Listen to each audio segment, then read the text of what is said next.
దేశవ్యాప్తంగా ప్రజా పంపిణీ వ్యవస్థ ద్వారా సరఫరా చేసే బియ్యంలో 10% నూకలు విధానానికి కేంద్రం అంగీకారం తెలిపిందన్నారు మంత్రి నాదెండ్ల మనోహర్. ఢిల్లీలో కేంద్ర పౌర సరఫరాల శాఖ మంత్రి ప్రహ్లాద్ జోషితో మంత్రి నాదెండ్ల భేటీ అయ్యారు. పలు అంశాలపై చర్చించారు. భారత ఆహార సంస్థ, కేంద్ర ప్రజా పంపిణీ వ్యవస్థ, ఆహార శాఖ ఉన్నతాధికారులతో కూడా భేటీ అయ్యారు. ఏపీలో విజయవంతంగా అమలు చేసిన 10% నూకల పైలట్ ప్రాజెక్టును కేంద్రం ఉన్నతాధికారులతో సమగ్రంగా చర్చించామని తెలిపారు.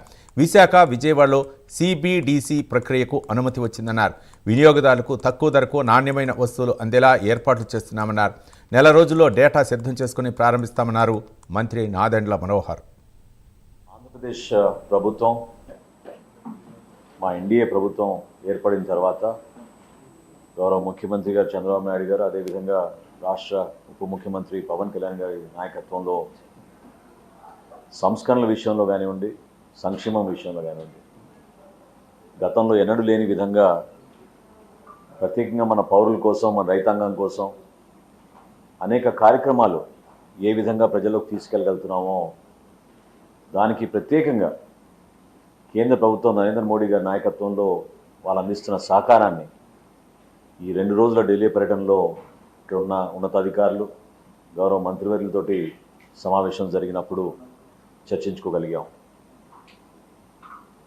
మనందరం కూడా గర్వించాల్సిన విషయం ఏంటంటే ఈ సంస్కరణల విషయంలో ఆంధ్రప్రదేశ్ ఇతర రాష్ట్రాలతో పోల్చుకుంటే అందరికన్నా ముందుందనే విషయం అనేక సందర్భాల్లో ప్రస్తావించడం, రాబోయే రోజుల్లో కూడా అటువంటి ఆలోచనతోటే మరింత వేగవంతంగా మనం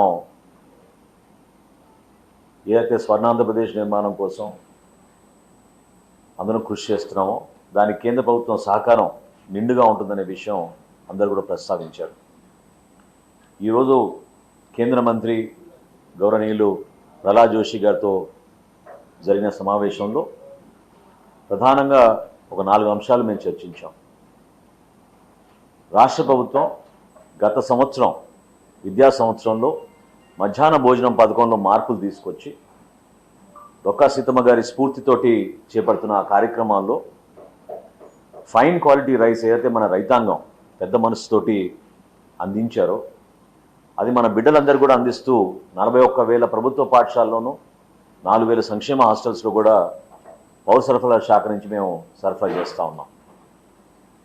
ఈ సంవత్సరం కొత్త ఆలోచనతోటి అందిస్తున్న బియ్యాన్ని స్టీమ్ రైస్గా మార్చి నాణ్యత పెంచే విధంగా క్వాలిటీలో కూడా, ప్యాకింగ్లో కూడా మార్పులు తీసుకొచ్చి గతంలో ఎన్నడూ లేని విధంగా ఫస్ట్ టైం మనం భారతదేశంలో ఈ సంస్కరణ తీసుకొచ్చే విషయాన్ని గౌరవ మంత్రివర్యులతోటి ఈరోజు ప్రస్తావించినప్పుడు ఆయన కూడా హర్షించారు. ఒక పైలట్ ప్రాజెక్ట్గా చేద్దామని ఆయన దృష్టికి తీసుకొచ్చినప్పుడు